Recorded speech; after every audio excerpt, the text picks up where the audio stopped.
Bonjour chers amis. Aujourd'hui, je vais vous parler du verbe donner. Il n'y a pas de plus grand amour que de donner votre vie pour vos amis. Jésus nous parle dans l'évangile de Jean, chapitre 15, verset 13. Que signifie l'acte de donner? C'est l'acte du don de soi. C'est procurer du rendement. Le cultivateur donne de la semence à la terre afin qu'elle puisse procurer son rendement. C'est le sens d'accorder une aide pour atteindre un but, mener à terme un projet bienfaiteur. C'est transmettre, offrir, fournir ce que dicte notre cœur, ce qui implique, dans l'acte volontaire de donner, c'est d'avoir une vue sur le sens de notre vie, de l'utilité du don de soi. C'est d'avoir la vision du tout est possible en mettant en commun ce qui nous vient de l'amour de Dieu. En tout, je vous ai montré, c'est l'apôtre Paul qui parle, en tout, je vous ai montré qu'il faut travailler ainsi pour soutenir les faibles et se rappeler les paroles du Seigneur Jésus, puisqu'il a lui-même dit « Il y a plus de bonheur à donner qu'à recevoir ». Cette parole, vous la trouvez dans le livre des Actes des Apôtres, chapitre 20, verset 35. C'est ainsi que l'Éternel donna à Israël tout le pays qu'il avait juré de donner à leurs ancêtres. Ils en prirent possession et s'y installèrent. Livre de Josué, chapitre 21, verset 43. Bien-aimés, être chrétien, c'est vivre notre plein salut que Dieu notre Père nous donne de vivre en Jésus-Christ, qui est le don de son amour envers nous. C'est de prendre possession de ses promesses et de nous y installer. Ignorer cela, c'est vivre comme un aveugle.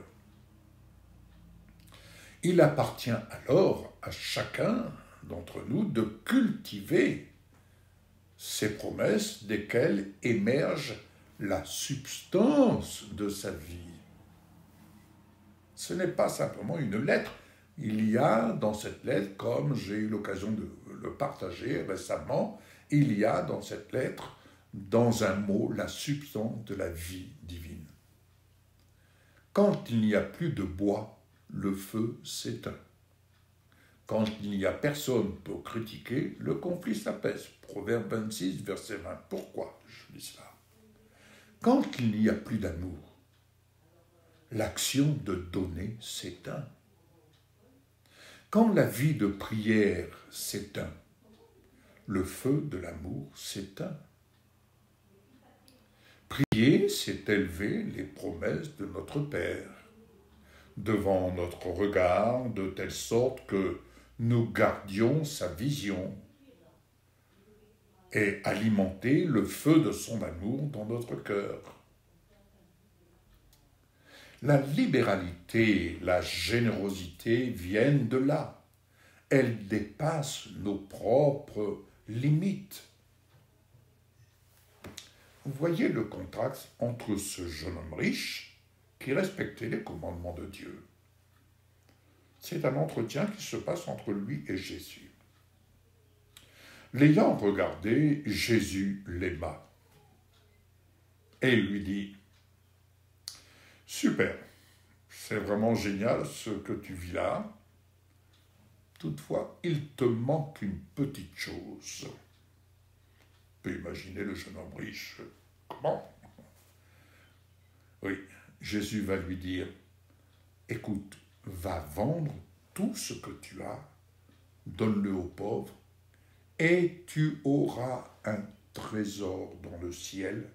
Puis viens, charge-toi de la croix et suis-moi. Ah, Marc 10, 21. Aïe, aïe, aïe, aïe, aïe, aïe, aïe. Malheureusement, il fut triste. Et il retourna. Il n'a pas compris, n'a pas saisi la grâce qui lui était donnée. Voyons cette veuve au milieu des riches. Là aussi, Jésus est assis vis-à-vis du tronc. Il regarde comment la foule y met de l'argent. De nombreux riches mettaient beaucoup. Il y avait là une pauvre veuve qui est également venue, et elle y mit 2 petites pièces, une toute petite somme. Alors Jésus appela ses disciples et leur dit, « Écoutez, je vous le dis en vérité, cette pauvre veuve a donné plus que tous ceux qui ont mis dans le tronc, parce que tous ont pris de leur superflu pour mettre dans le tronc. Très bien.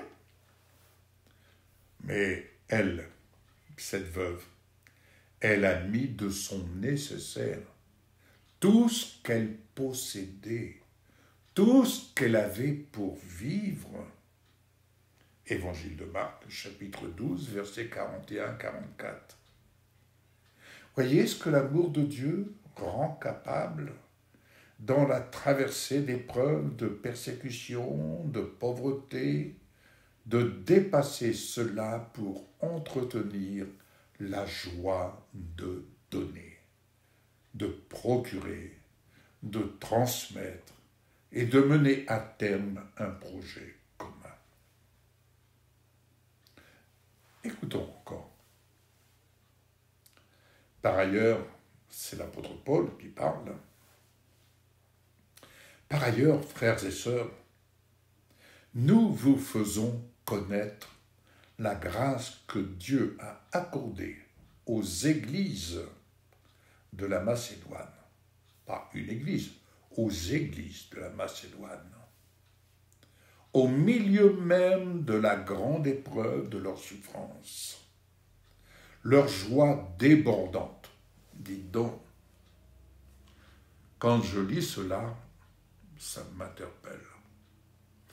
Et leur pauvreté profonde.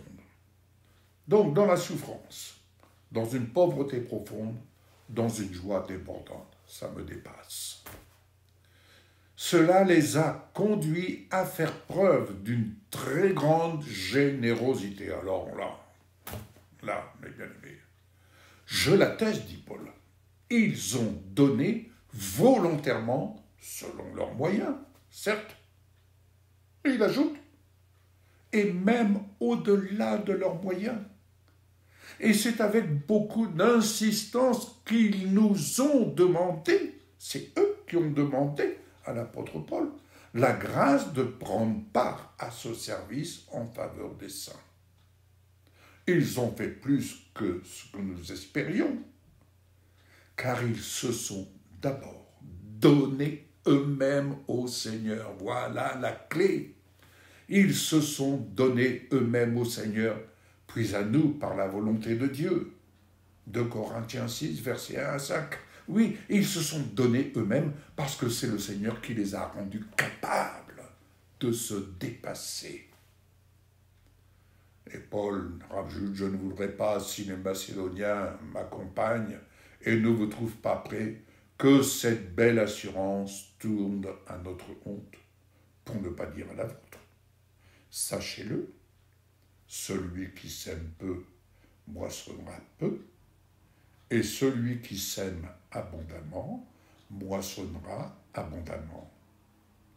Que chacun donne comme il l'a décidé dans son cœur, sans regret ni contrainte, car Dieu aime celui qui donne avec joie. Que celui qui fournit de la semence au semeur et du pain pour sa nourriture vous fournisse la semence. et qu'il augmente les fruits de votre justice. Ainsi, vous serez enrichis à tout point de vue pour toutes sortes d'actes de générosité qui, par notre intermédiaire, feront monter des prières de reconnaissance vers Dieu. Deuxième épître aux Corinthiens, chapitre 9, versets 4, 6, 7 et 10 à 11. Vous comprendrez aisément à la lumière de la parole de Dieu qu'il y a une différence entre donner selon nos limites humaines, selon notre humeur du moment, et donner selon l'amour de Dieu entretenu dans notre cœur par notre vie de prière, ne cessant de puiser dans la substance de ses promesses. Nous avons pris acte de cette révélation en janvier 1977. Depuis, bien-aimés, nous cultivons notre champ selon les promesses de l'amour de Dieu. La substance de sa vie nous anime fidèlement et nous renouvelle. En Jésus, nous portons le don de sa vie comme au premier jour pour servir, en faisant à notre tour don de notre vie pour sa noble cause. Réveiller de nombreuses âmes à son amour, alors qu'elles demeurent dans le séjour des morts, d'où nous avons été tirés, sauvés, libérés, pour vivre notre vie de résurrection, la vie du ressuscité.